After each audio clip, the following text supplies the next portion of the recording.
খুন্তি দিয়ে সেটাকে ভালো করে নাড়িয়ে নিতে হবে যাতে মশলাগুলো ভালো করে মিশে যায়। তারপর মাটন কড়াইয়ের মধ্যে দিয়ে দিতে হবে।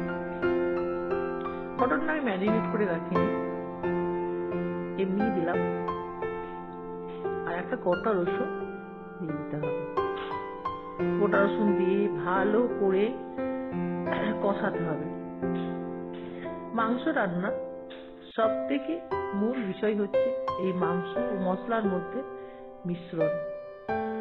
ভালো করে কষানো না হলে মাংসের টেস্ট আসবে না। তাই কম আছে মাংসটাকে ভালো করে কষিয়ে দিলাম। তারপর উপর থেকে দেখুন তেলটা বেরিয়ে এসছে, তার মানে মাংসটা কষানো হয়ে গেছে। তারপর সেটাকে আমি কুকারের মধ্যে